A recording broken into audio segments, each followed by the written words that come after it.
আসসালামু আলাইকুম। সবাই কেমন আছেন? আলহামদুলিল্লাহ আমরা সবাই ভালো আছি। আজকে দুপুরবেলা রান্না করার জন্য এখানে সব কিছু গুছাই নিচ্ছি, সাহারির জন্য রান্না করে রাখবো। এখানে ছোট চিংড়ি মাছ কেটে পরিষ্কার করে নিয়েছি, আর আজকে সিম দিয়ে, আলু দিয়ে, টমেটো দিয়ে আমি চিংড়ি মাছ রান্না করব। এখানে চিংড়ি মাছটা রান্না করার জন্য পেঁয়াজটা ভেজে নিচ্ছি, আর পাশের চুলা ইফতারির জন্য বুট, ছোলা আর আলু সিদ্ধ বসিয়েছি। বেশি কিছু রান্না করব না আজকে, হালকা পাতলা, আমাদের ইফতারিও হালকা পাতলা হবে। শুধু আলুর চপ বানাবো কয়েকটা, আর দুধ বাগার দিব, শরবত বানাবো। এগুলো প্রতিদিন ইফতারি খেলেও শরীরের জন্য ভালো না, পরে খারাপ লাগে। আর সাহারির জন্য আজকে একটা তরকারি রান্না করবো, যে গতকালকে যে তরকারি রান্না করেছিলাম, এটা যে রুই মাছ দিয়ে, সিমের বিচি দিয়ে, আলু টমেটো দিয়ে রান্না করেছি, ওইটা রয়ে গেছে। সাহারিতে এত খাওয়া যায় না, যে এখানে চিংড়ি মাছ দিয়ে উস্তাবাজি করেছি, এটাও রয়ে গেছে। এখন আমি একটু ভাজা ভাজা করে রেখে দিলাম, খাওয়া যাবে এটা। তাই শুধু একটা তরকারি করব। এখন এই যে চিংড়ি মাছটা দিয়ে দিব আমি।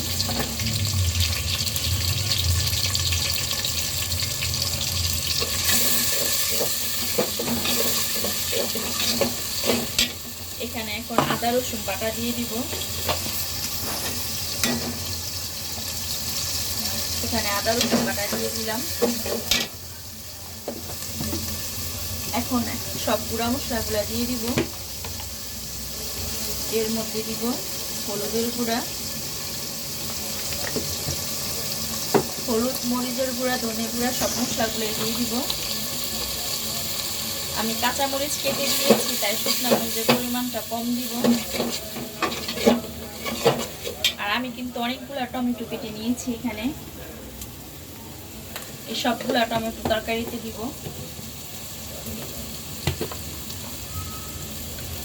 এখানে ধনিয়া গুঁড়া দিয়ে দিলাম। এখন অল্প একটু পানি দিব, নাহলে মশলাটা পুড়ে যাবে।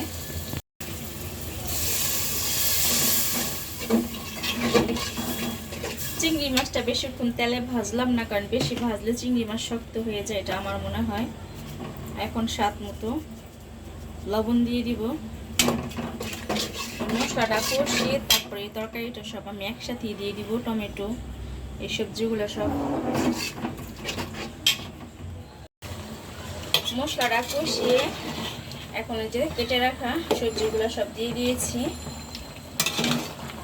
এই সবজি থেকে কতগুলো পানি উঠেছে, অল্প একটু পানি দিব, আমি মাখা মাখা রাখবো এই তরকারিটা।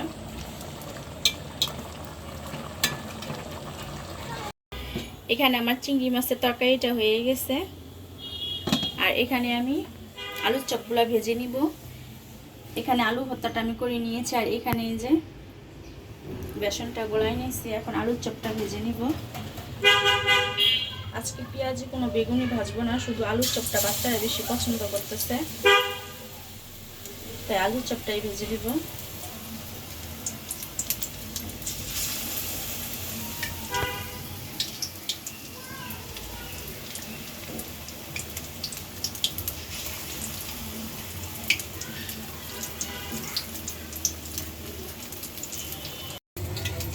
এখানে আমার আলুর চপটা ভাজা হয়ে গেছে, আর এখন বুটটা বাগার দিয়ে নিব।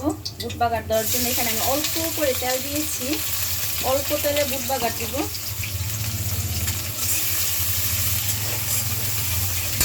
খুব অল্প মশলা দিয়ে বুটটা আমি বাগার দিয়ে নিব।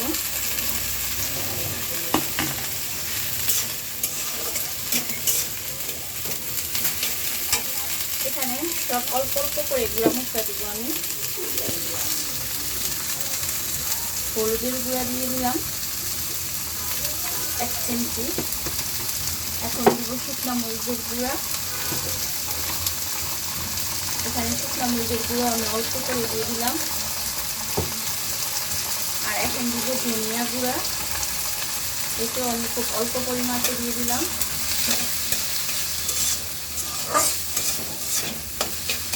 আমি মশলাটা কষাই আজকে দিলাম না, এইভাবেই দিয়ে দিলাম। আর এখন অল্প একটু গরম মশলার গুঁড়া দিব। আমি এখনো লবণ দিইনি, লবণটা বাকি আছে। আর আদা রসুনের বাটা দিব একটুখানি। এখানে এখন স্বাদ মতো লবণ দিয়ে দিব আমি।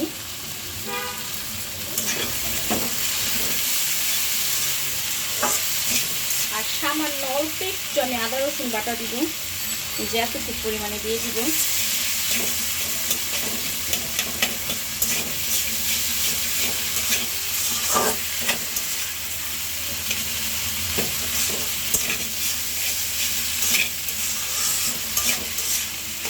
এখন অল্প একটু পানি দিয়ে দিব এর মধ্যে।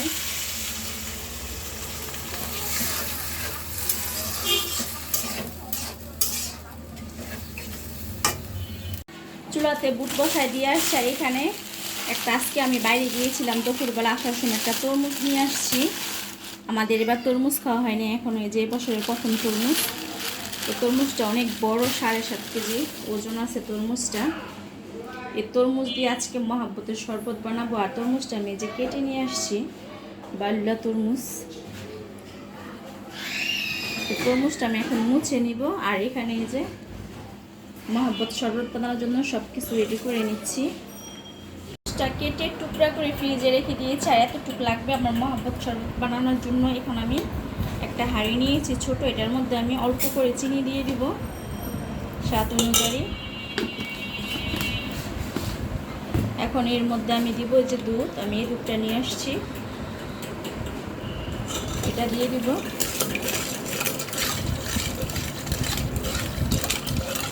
এটা দিয়ে চিনিটা ভালো করে মিক্সড করে নিব। ঠান্ডা পানি দিলে চিনিটা গলবে না।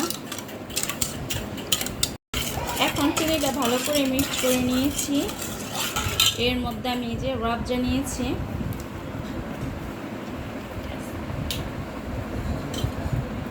এটা আমি দিয়ে দিব।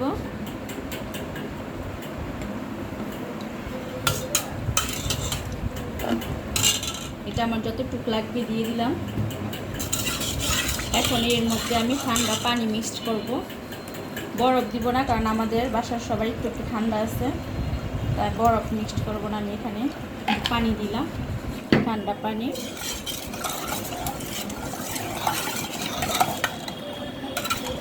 এখন এর মধ্যে আমি টুকরা করা তরমুজের টুকরাগুলো দিয়ে দিব। এই যে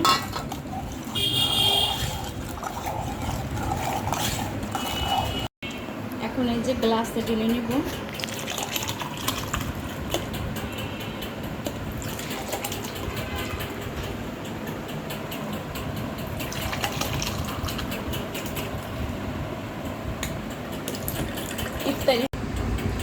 ইফতারির সময় 1 গ্লাস মহাব্বতের শরবত খেলে পেট ভরে যাবে, আর কোনো ইফতারি খাওয়া যাবে না। এই যে 4 জনের জন্য 4 গ্লাস রেডি করে নিলাম।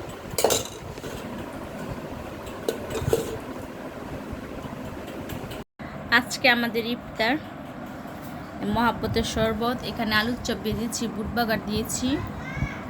আর এখানে আজান পড়ে গেছে, খেজুরটা আগে মুখে নিয়ে নিয়েছি। আর এখানে পাশের বাসার থেকে বিফ খিচুড়ি দিয়ে গেছে, গরুর মাংস দিয়ে খিচুড়ি রান্না করছে, এটা দিয়ে গেছে পাশের বাসার থেকে।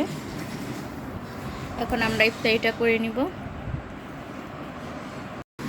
ইফতারির পরে খাওয়া দাওয়া করে রেস্ট নিয়ে প্লেট বাসন ধুয়ে রাতের জন্য ভাতও রান্না করে নিয়েছি সাহারি খেতে খাওয়ার জন্য। এখানে কিছু স্ট্রবেরি কেটে নিয়েছি, ছেলে মেয়েকে নিয়ে খাবো, আমাদের দেশি স্ট্রবেরি।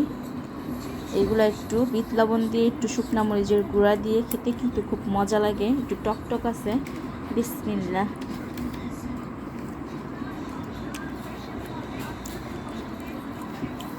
খুব মজা খেতে।